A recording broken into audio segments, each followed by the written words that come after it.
Hello and welcome to study with me. हमारा जो polity का सीरीज चल रहा है उसमें हमारा जो नेक्स्ट टॉपिक है वो है द इंडियन इंडिपेंडेंस एक्ट 1947। तो जैसे कि हमने लास्ट टॉपिक जो हमने कवर किया है वो है माउंटबेटन प्लान, जो काफी डिटेल में कवर किया। अगर वो वीडियो आपने नहीं देखा तो वो वीडियो भी आप जाके देख सकते हैं।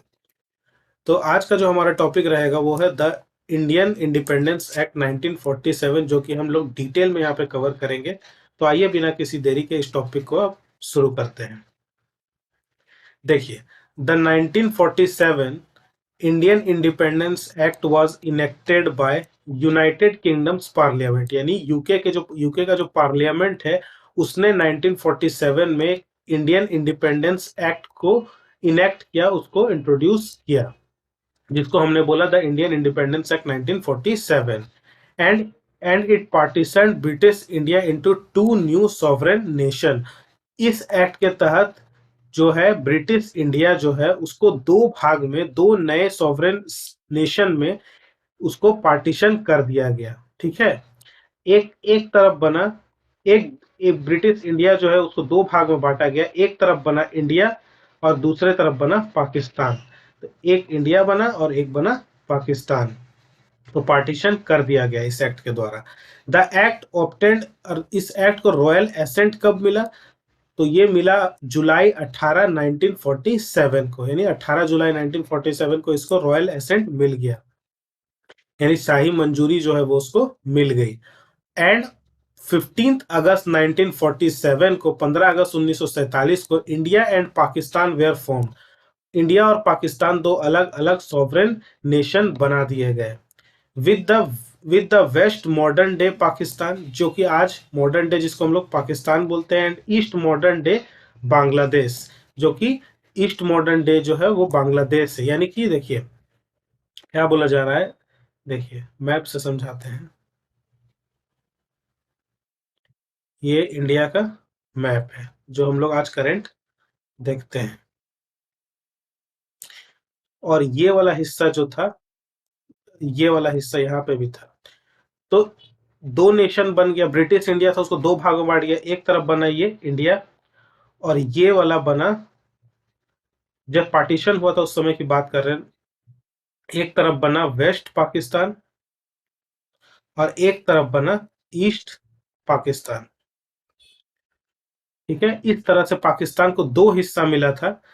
एक वो वेस्ट साइड का हिस्सा मिला था और एक जो है वो ईस्ट साइड का मिला था। तो वेस्ट साइड वाले को वेस्ट पाकिस्तान बोला जाता था और ईस्ट साइड वाले को ईस्ट पाकिस्तान बोला जाता था। लेकिन फिर बाद में जाकर ये पाकिस्तान बन गया एक अलग नेशन, और ये बन गया बांग्लादेश एक अलग नेशन। ठीक है, तो ये थी पार्टीशन जब हुआ था। तो पार्टीशन के टाइम पे हमें देखना है कि पाकिस्तान जो नया नेशन बना इंडिया से हटकर, उसमें उसे दो हिस्से मिले थे, वेस्ट पाकिस्तान और ईस्ट पाकिस्तान। वही जो यहाँ पे बोला जा रहा है कि वेस्ट साइड जो आज मॉडर्न डे पाकिस्तान है और ईस्ट साइड जो मॉडर्न डे बांग्लादेश है। ठीक है, क्लियर हो गया? आगे देखते हैं। The Indian national Congress, the Muslim league and the Sikh community reached an agreement with Lord Mountbatten. INC ने, मुस्लिम लीग ने और सिख कम्युनिटी ने एक एग्रीमेंट किया लॉर्ड माउंटबेटन के साथ। आईएनसी यानी इंडियन नेशनल कांग्रेस। कब किया? ऑन द 3 जून प्लान। जो 3 जून प्लान था उसमें एग्रीमेंट किया, जिसको कि बोला जाता है माउंटबेटन प्लान भी बोला जाता है। इसको मैंने पिछले वीडियो में काफी डिटेल में कवर किया है, आप देखेंगे तो आपको ये क्लियर हो जाएगा। In the Indian assembly, Indian assembly में किया गया ये प्लान। द लास्ट प्रपोजल रखा गया था इंडिपेंडेंस में वाज दिस वन, और जो लास्ट प्रपोजल रखा गया था इंडिपेंडेंस को लेकर वो यही था, माउंटबेटन प्लान बोला जाता है या फिर 3 जून प्लान भी बोला जाता है, जिसमें कि आईएनसी, मुस्लिम लीग और सिख कम्युनिटी ने एग्रीमेंट किया था लॉर्ड माउंटबेटन के साथ। ठीक है, जो कि लास्ट वॉइसरॉय भी थे और पहले गवर्नर जनरल थे इंडिपेंडेंट इंडिया के। ठीक है, तो आज, तो ये था थोड़ा सा बैकग्राउंड जो मैंने बताया आपको इंडियन इंडिपेंडेंस एक्ट 1947 में। आगे हम लोग इसका हिस्टोरिकल बैकग्राउंड भी देखेंगे, इसके प्रोविजंस देखेंगे इंडिपेंडेंस एक्ट के, क्या इसका इम्पैक्ट पड़ा था इसका एक्ट का, और इसको एक्ट को क्यों रिपील यानी खत्म कब हुआ, और क्या कंक्लूजन रहा, ये सारी चीजें हम लोग यहाँ पे देखेंगे। तो सबसे पहले देख लेते हैं इंडियन इंडिपेंडेंस एक्ट 1947 का इसका हिस्टोरिकल बैकग्राउंड हमें क्या कहता है। देखिए, एटलीज अनाउंसमेंट, सबसे पहला आता है कि एटलीज अनाउंसमेंट। क्या था एटलीज अनाउंसमेंट? कि the legislation was drafted by the labour government of Clement Italy. जो लेजिस्लेशन है या जो ड्राफ्ट किया जाएगा, ड्राफ्टेड जो लेजिस्लेशन का ड्राफ्ट है वो लेबर गवर्नमेंट जो है क्लेमेंट इटली का, उसके द्वारा किया जाएगा ड्राफ्ट, ठीक है। और it is based totally at the Mountbatten plan, या जिसको 3 जून प्लान भी बोला जाता है। ये पूरी तरह से बेस्ड होगा माउंट बैटन प्लान या फिर 3 जून प्लान, जो है जो इंडिपेंडेंस के लिए जो फाइनल जो प्लान किया गया था वो यही था। तो इसी पर बेस्ड था ये ड्राफ्ट जो बना था, which turned into formulated after the leaders of the Indian National Congress and the Muslim League agreed to the suggestion of the Viceroy Lord Mountbatten. और ये एक पार्टिकुलर एक ऐसा प्लान था जिसमें कि इंडियन नेशनल कांग्रेस की भी मंजूरी थी और मुस्लिम लीग की भी मंजूरी थी। पहले इंडियन नेशनल कांग्रेस इस पर मंजूरी नहीं दे रहा था क्योंकि इसमें पार्टीशन का जो बात था वो शुरुआत में आईएनसी को मंजूर नहीं था, लेकिन बाद में उसने भी एग्री कर लिया। तो ये एक ऐसा प्लान था जिसमें दोनों की मंजूरी थी और एग्रीड थे वाइसरॉय लॉर्ड माउंटबेटन के सजेशन से, ठीक है। नेक्स्ट है कि the prime minister of the UK introduced on 20 फरवरी 1947, 20 फरवरी 1947 को प्राइम मिनिस्टर यूके के इंट्रोड्यूस किए गए, नए यूके के प्राइम मिनिस्टर आए, that the British government would grant self government to the British India by June 1948 at the last. जिसको बोला गया कि ब्रिटिश इंडिया को सेल्फ गवर्नमेंट ग्रांट कर दिया जाएगा, जून 1948 तक में कर ही दिया जाएगा इसे। लेकिन फिर आया 3 जून प्लान, ठीक है। फिर 3 जून प्लान आया जिसमें कि जिसको कि बोला जाता है also known as Mountbatten plan भी उसको बोला जाता है। The British authorities proposed introduced on the 3 जून 1947, 3 जून 1947 को इसे इंट्रोड्यूस किया गया था। इस प्लान को क्या है कि the Indian independence act 1947 turn into the implementation of the 3 जून plan.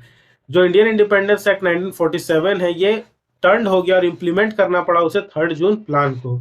The act determined to furnish independence to the India and Pakistan with impact from 15 अगस्त 1947। और इस प्लान के तहत जो बोला गया था कि 1948 तक जो है सेल्फ गवर्नमेंट ग्रांट कर दिया जाएगा, लेकिन वो फिर कर दिया गया और पहले ही यानी 15 अगस्त 1947 को ही कर दिया गया, ठीक है।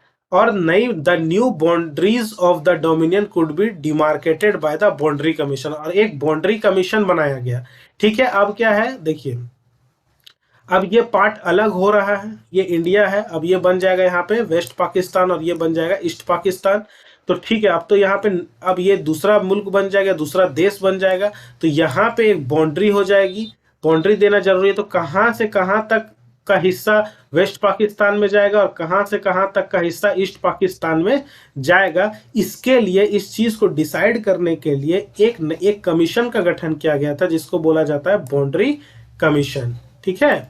इसी चीज के लिए बोला जा रहा है बाउंड्री कमीशन। ब्रिटिश सुजनिटी जो है over the princely states turn into an end, जिससे कि प्रिंसली जो स्टेट्स में ब्रिटिश का जो वर्चस्व था वो भी खत्म हो गया। These states out to determine whether to enroll in both India और पाकिस्तान और स्टे इंडिपेंडेंट। यानी प्रिंसली स्टेट्स जो जितने भी थे उनके पास 3 ऑप्शन थे। उनके पास ये ऑप्शन था कि या तो वो इंडिया में ही रह जाए, या फिर वो पाकिस्तान में चले जाए, या फिर वो इंडिपेंडेंट ही रहे, यानी अपना अलग से वो रहे, ना इंडिया में मिले ना पाकिस्तान में मिले, वो सेल्फ गवर्न अपने से करे। उनके पास ऑप्शन था। तो जिसमें 560 states are determined to merge with India. इसमें से 560 स्टेट्स जो है वो उन्होंने डिसाइड किया कि वो इंडिया में ही रहेंगे, इंडिया के साथ मर्ज हो जाएंगे, उसी में मिल जाएंगे।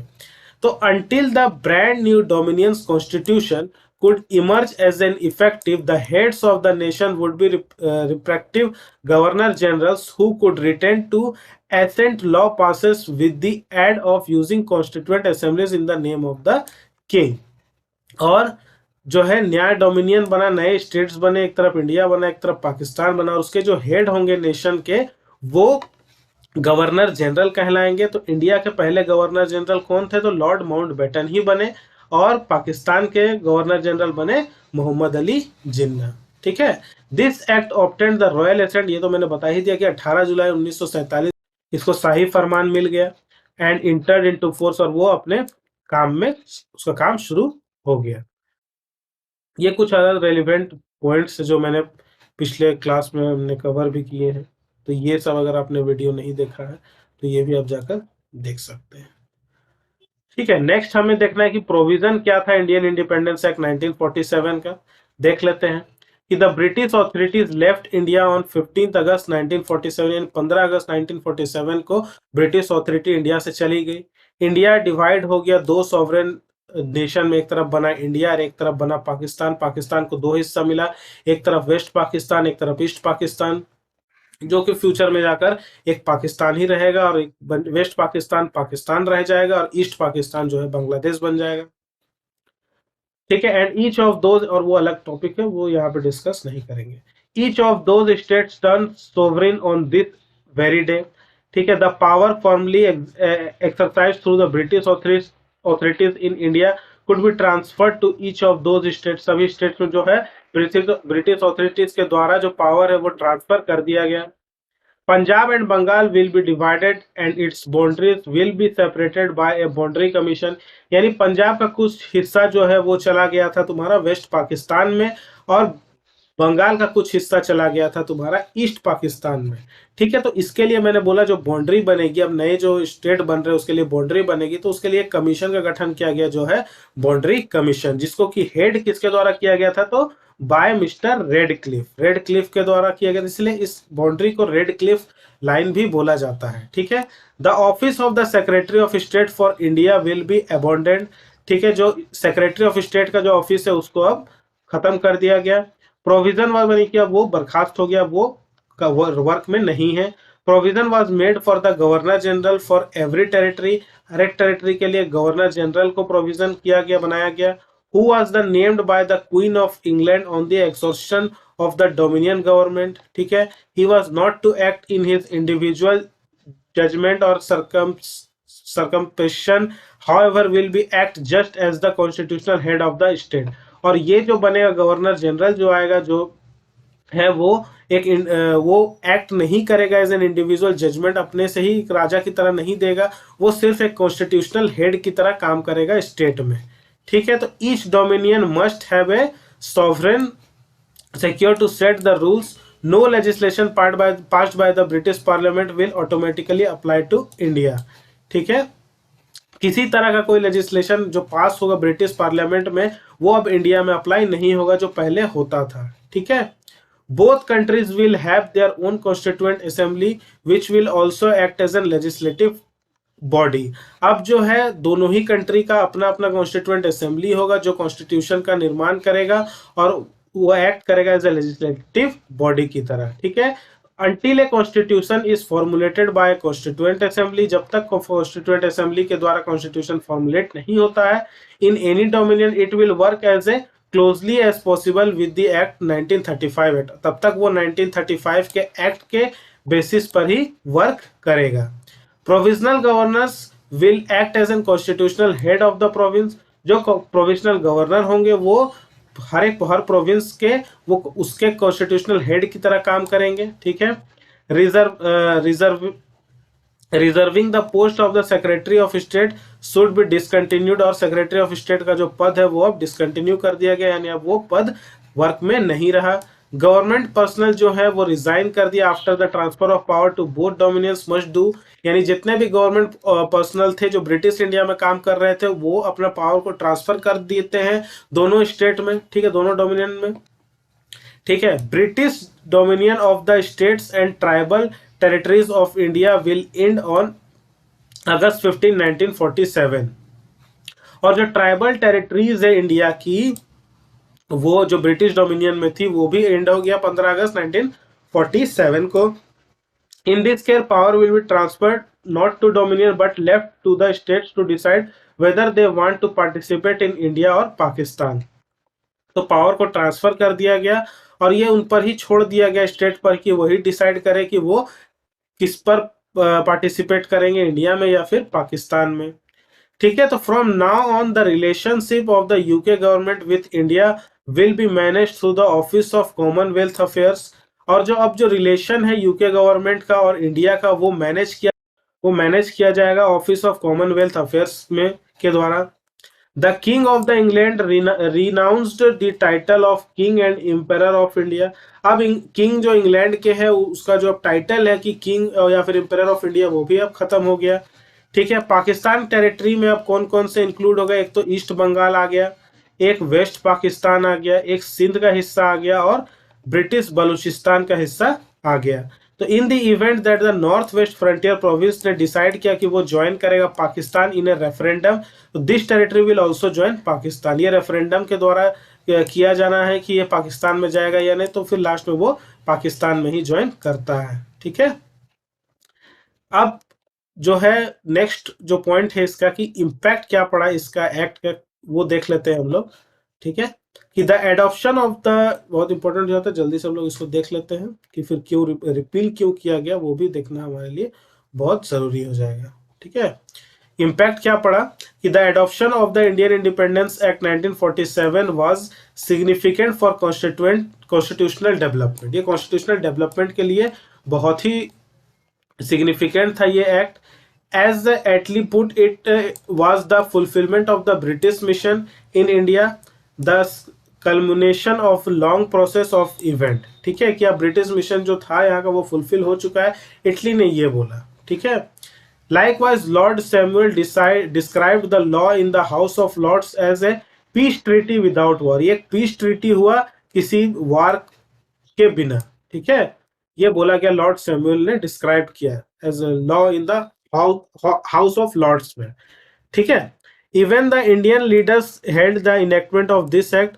For example doctor Rajendra Prasad said that the period of the British rule over India ends today and our relationship with the UK will continue to be maintained on the basis of equality, goodwill and mutual understanding। यानी doctor Rajendra प्रसाद ने ये statement दिया कि अब जो British rule था India में वो अब खत्म होता है, लेकिन हमारा जो रिलेशंस है यूके के साथ वो बना रहेगा, वो कंटिन्यू होगा। लेकिन किस चीज़ के बेसिस पर? तो इक्वलिटी, गुडविल और म्यूचुअल अंडरस्टैंडिंग के बेसिस पर। ठीक है, The law marked the beginning of a new era of free India, but a large number of people and leaders were not satisfied with it।